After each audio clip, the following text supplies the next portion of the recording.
محمد اللهم صل على سيدنا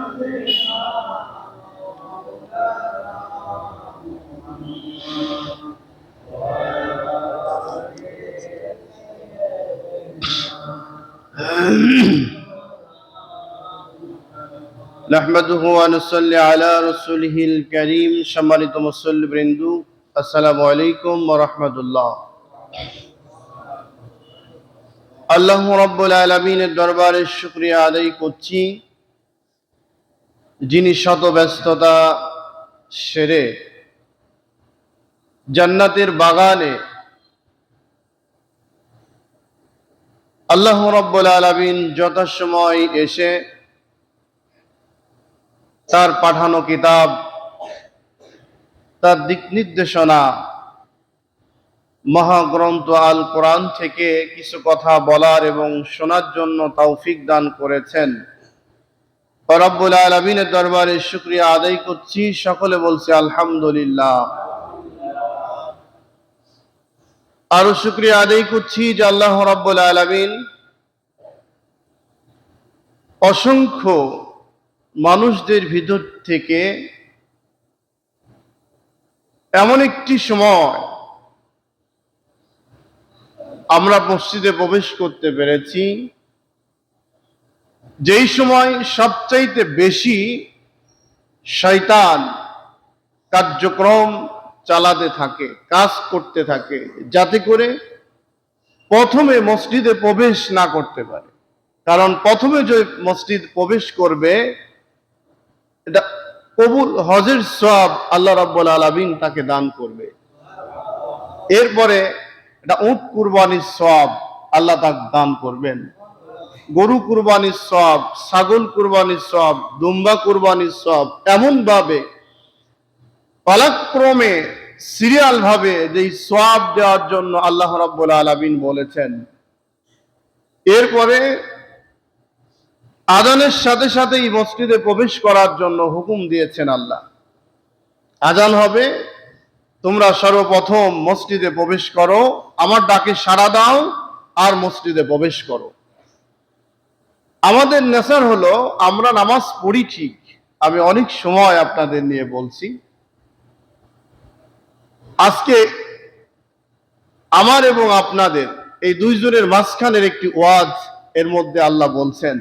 তাহলে বোঝা যায় আমি আপনি যে কথাগুলা বলি বা যেভাবে চলি, এই আলোচনার পরে আপনি বুঝতে পারবেন যে আসলে মন গড়া যদি হয়ে থাকে কথা, তাহলে আমার কথা কোরআনে কেন আল্লাহ বললেন, এবং আপনাদের সিদ্ধান্ত যদি সঠিক হয়ে থাকে তাহলে আমারটা না বলে আপনাদেরটা আল্লাহ কেন বললেন। এই যারা যথাসময় মসজিদে প্রবেশ করে না তারা হলো বোকা। তারা কি বলেন? বোকা। চালাক হলো তারা পিছনের কাতার থেকে সামনের কাতারে বসবে যারা, তারা। কারণ কি? সামনের কাতারে বসলে পিছনের চাইতে 70 গুণ সওয়াব বেশি। সুবহানাল্লাহ। এখন সব মানুষই সামনে কাতারে এসে বসলো, এত লোকের জায়গা হবে কিভাবে? আমাদের চিন্তা এরকম হয় না যে জায়গা হবে কিভাবে? যেমন দেখুন, অনেক সময় আমরা চিন্তা করি, এটা গল্প এরকম বলা যায়, শহর এলাকার চাচা ভাতিজা হার্ডিং ব্রিজ দেখতে আসছে, আসার পরে গল্প করছে যে 150 টাকার নোহায় লাগছে। ভাতিজা চাচা বলছে চুপ কর, যা হওয়া সেটা ঘটছে। আমরা চিন্তা করি এত যদি সওয়াব আল্লাহ দেন, সামনের কাতারে যদি সবাই গিয়ে বসি, তাহলে আল্লাহ এত সওয়াব পাবে কোথায়, দিবে কোথায়, ইত্যাদি প্রশ্ন আমাদের অনেকের মাথার মধ্যে জাগে। আল্লাহ বললেন নিয়াত অনুযায়ী যেই লোকটি সামনে জায়গা না পেয়ে একদম পিছনে যে বসছে, নিয়াত ছিল সামনে বসার, ওই নিয়াতের কারণে আল্লাহ রব্বুল আলামিন 70 গুণ সওয়াব দান করবেন। সুবহানাল্লাহ বলেন। এখন চালাক তো আমরা, সব কথা আল্লাহ জানতেন, কোরআন এবং হাদিস দিয়ে আল্লাহ বল। আমরা চালাক তো, নিয়াত করলাম যে আমি সামনে কাতারে বসবো, কিন্তু আমি দোকানে বসে আড্ডা দিচ্ছি, বসে আছি বা এখনো বের হই নাই, কিন্তু নিয়াত আগে যাব, শেষে আসলাম, তাহলে সওয়াব কি আমি পাবো কি পাবো না বলেন? পাবো বলেন? পাবো না। কেন? নিয়াত এবং কাজ আপনাকে প্রস্তুত হতে হবে। নিয়াত করার সাথে সাথেই রওনা দিয়েছেন, কিন্তু আপনি এসে জায়গা পাননি এই সময়ের জন্য, নিয়াত করে বসে থাকার জন্য না। যাই হোক, আজকে আমার দেশের যে অবস্থা দেখুন, বাঁশের চাইতে যদি কঞ্চি বড় হয়, বাঁশ কিন্তু আর থাকে না। এই মানুষ যদি নিজেরা যদি কাজের চাইতে নিজেকে নেতা বড় মনে করে, তাহলে কিন্তু কোনো কাজ হয় না। শীতের সময় যেই জিনিসটি দরকার সেটা যদি গরমের সময় ব্যবহার করি, আর গরমের সময় যেটা দরকার শীতের সময় যদি ব্যবহার করি, তাহলে কিন্তু জীবন চলবে না।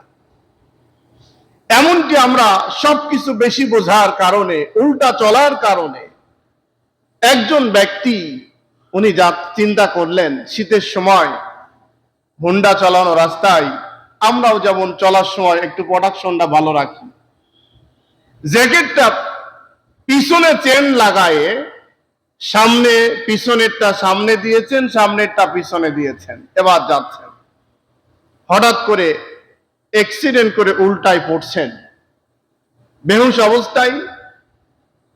মুসল্লিরা মনে করুন মসজিদের সামনে নামাজ পড়ে লোকজন বের হচ্ছে, লোকজন মেলা দেখে বলতে কি হচ্ছে কি হচ্ছে, বললো অ্যাক্সিডেন্ট হয়েছে।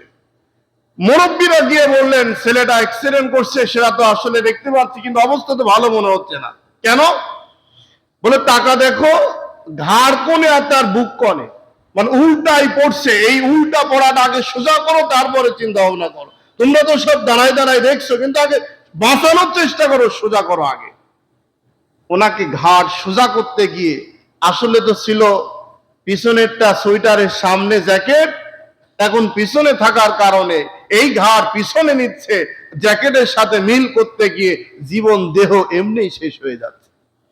আমরা উল্টা চলতে চলতে, উল্টা বুঝতে বুঝতে আমরা এমন কায়দায় চলে আসছি, কোরআনের ভালো কথা বললেও যদি আমার বিরুদ্ধে চলে যায়, মনে করি এটা রং। হুজুর বুঝতে পারছি, থামেন, বুঝতে পারছি। এমন কিছু কথা ধারাবাহিকতা ভাবে যেটা আপনাদের সামনে আলোচনা নিয়ে আসছিলাম। আজকে শেষ আলোচনা সূরা ওয়াকিয়া, এখান থেকে আমাদের দিক নির্দেশনা আল্লাহ রাব্বুল আলামিন যেগুলা দিয়েছেন, আমাদের নিয়মিত যারা আমরা এই আলোচনাটা শুনেছি, আল্লাহ যেন আমাদের আমল করার তৌফিক দান করে, বলেন আমিন। সম্মানিত উপস্থিতি, গত জুম্মায় আমি আলোচনা করছিলাম ওই জায়গা থেকে, গলার কাছে রুহু চলে আসছে, বাঁচানোর কোন, রক্ষা করার কোন তার মানুষ নাই। আসলে কি আছে বলেন? এই রুহুটা আবার ফিরাই দেওয়ার কোন লোক আছে? আল্লাহ রাব্বুল আলামিন বলেন, ফাম্মা ইন কানা মিনাল মুকাররাবিন, তারপরে ওই মৃত্যু লোকটা আল্লাহর নৈকট্য লাভ করে যদি থাকে, ফারাউহু ওয়া রাইহানু ওয়া জান্নাতু নাঈম, যেই লোকটি হলো রুহুটা বেরিয়ে গেল, আজ জীবন চলার গতিতে যদি আল্লাহ রাব্বুল আলামিনের নৈকট্য লাভ করে থাকে, আল্লাহ সন্তুষ্ট অর্জন করে যদি জীবন যাত্রা চালায়, তাহলে আল্লাহ রাব্বুল আলামিন ওই ব্যক্তির জন্য জান্নাত, এমন একটা জান্নাত, এমন একটি জায়গা, এমন একটি ঘর, এমন একটি বালাখানা তৈরি করে রেখেছেন, যে জায়গায় আরাম আয়েশের শেষ শুরু আছে, কোনোদিন শেষ নাই। সুবহানাল্লাহ। যেখানে আরাম আয়াসের কোনো শেষ নাই। আপনি চান কি? আল্লাহ রাব্বুল আলামিন বলেন, ইয়াগফির লাকুম যুনুবাকুম ওয়া ইদখিলকুম জান্নাতিন তাজরি মিন তাহতিহাল আনহার।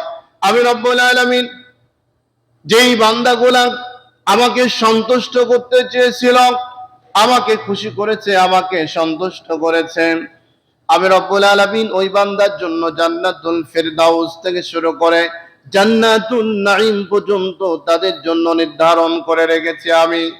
কিন্তু ওই জান্নাতের মধ্যে যখন বান্দা যাবে, যাওয়ার পূর্বে তাকে আমি আবার কিছু পরীক্ষা নিতে চাই।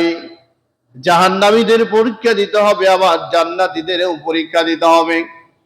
জান্নাতীদের পরীক্ষা হলো, এই যে যত মানুষ আমরা বসেছি, আমাদের যদি খালেস নিয়াত হয়ে থাকে আল্লাহর জন্য, আপনি আল্লাহ রাব্বুল আলামিন বলেন, বান্দা তুমি বলো, কুল ইন্না সালাতি ওয়া নুসুকি ওয়া মাহইয়ায়া ওয়া মামাতি লিল্লাহি রাব্বিল আলামিন।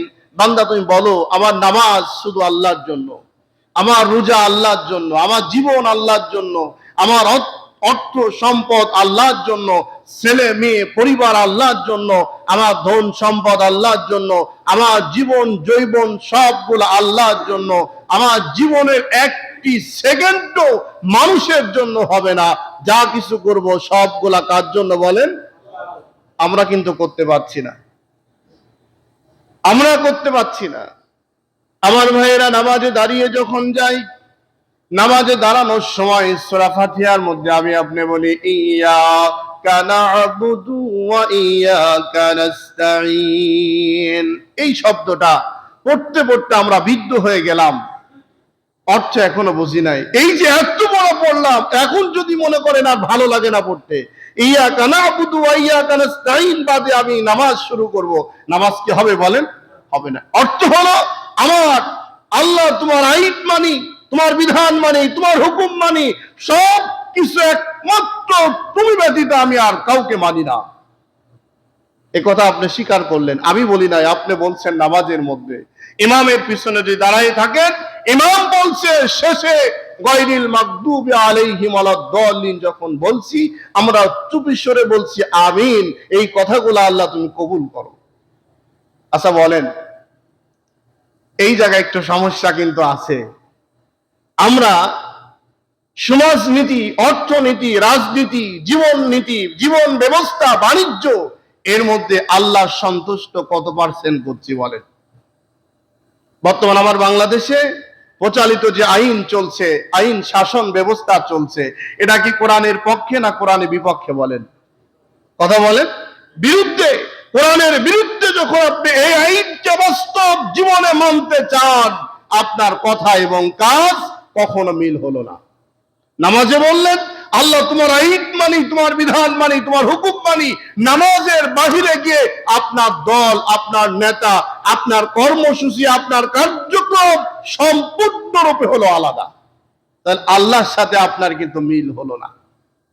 আল্লাহর সাথে যদি মিল না হয়, ওই জান্নাতের স্বপ্ন দেখে আপনার লাভ হবে না। আল্লাহ রাব্বুল আলামিন বললেন, স্বপ্ন দেখতে হলে কি করো? আলা লাহুল খালকু ওয়াল আমর, সৃষ্টি যার, আইন চলবে তার। ইনিল হুকমু ইল্লা লিল্লাহ, একমাত্র আল্লাহর বিধান ব্যতীত আমার আপনার জীবন যৌবন এক সেকেন্ডের জন্য চলতে পারে না।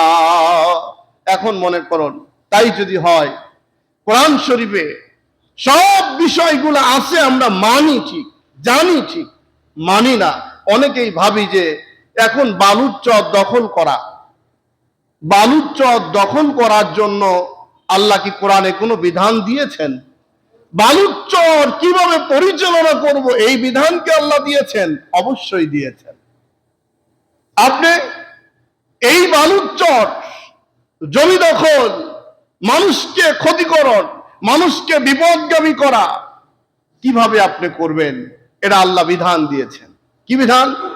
আল্লাহ রাব্বুল আলামিন বলেন, বান্দা শোনো, কুনতুম খায়রা উম্মাতিন উখরিজাত লিন-নাস তা'মুরুনা বিল মা'রুফ ওয়া তানহাউনা 'আনিল মুনকার।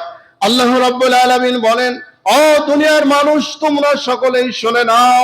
শুধুমাত্র বাংলাদেশের জনগণ, বাংলাদেশের মানুষ নয়, সারা পৃথিবীর মানুষকে আল্লাহ রাব্বুল আলামিন ডেকে বললেন, তোমরা ভালো করে শোনো। অবিনান্নাসি মাইয়াকুলু আমান্না বিল্লাহ সমস্ত মানুষ তোমরা শোনো, আমি আল্লাহর প্রতি ঈমান নিয়ে আসো।